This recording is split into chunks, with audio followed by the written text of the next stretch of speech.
안녕하세요. 세상 모든 잡다한 지식을 알려드리는 잡시광입니다. 현 사태가 세계 각국으로 확산하면서 세계 경제에 미칠 충격이 당초 예상보다 커지고 있습니다.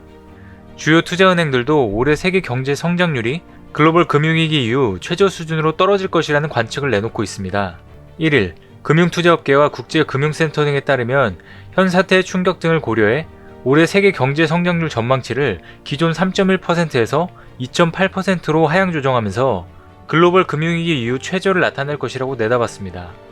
그리고 현 사태가 경기 침체에 직면할 가능성은 작다고 판단하면서도 미국의 정치 불확실성, 교육 마찰 등이 가세해 경제에 부정적인 영향을 줄 것으로 평가했습니다. 세계적 대유행까지 이르지 않는다고 가정하더라도 세계 경제의 충격이 상당할 것으로 예상한 것입니다. 문제는 현 사태의 충격이 더 커질 가능성도 배제할 수 없다는 점입니다. 금융위기인 2008년 이후 가장 가파른 하락 속도로 조정 구간에 진입한 것이라고 월가 전문가들은 전했습니다. 글로벌 증시로 확장해서 보자면 글로벌 전체 시가총액이 불과 38일 만에 7천조 원 넘게 줄어든 것으로 나타났습니다. 제롬 파월 미 연준 의장은 지난달 28일 긴급 성명을 내고 경제를 부양하기 위해 금리를 인하할 수도 있다는 의지를 내비치며 공포심 진화에 나서기도 했습니다.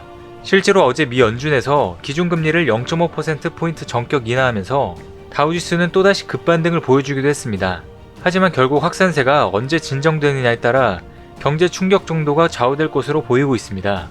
중국 다음으로 많은 피해를 보고 있는 우리나라도 향후 경제 전망을 불안하게 지켜보고 있습니다. 한국은행도 지난달 27일 향후 우리나라의 성장 경로에 불확실성이 매우 높은 상황이라고 강조했습니다.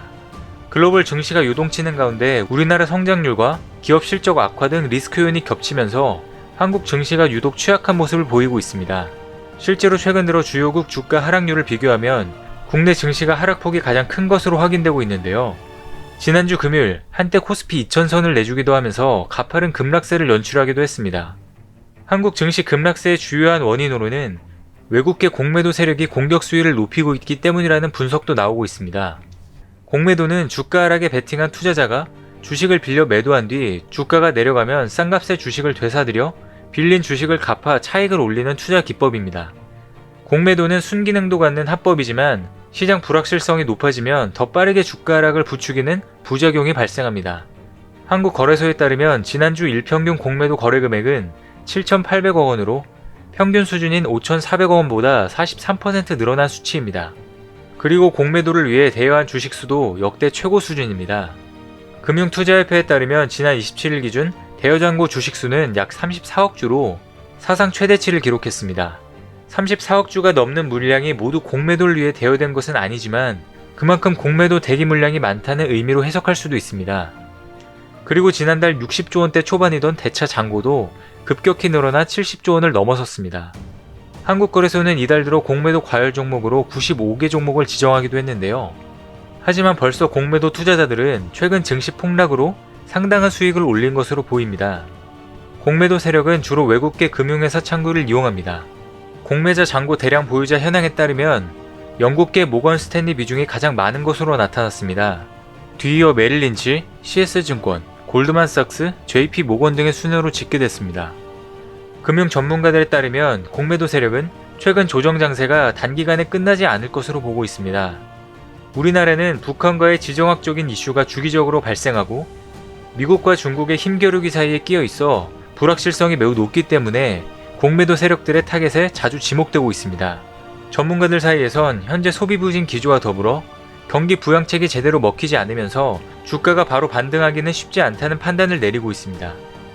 다른 나라들은 공매도의 기관이 적극적으로 물량을 받아내는 데 반해 우리나라는 그럴 만한 주체가 별로 없다면서 대형 사건 사고가 발생할 때마다 공매도 세력이 들끓을 수밖에 없는 구조라고 지적하고 있습니다.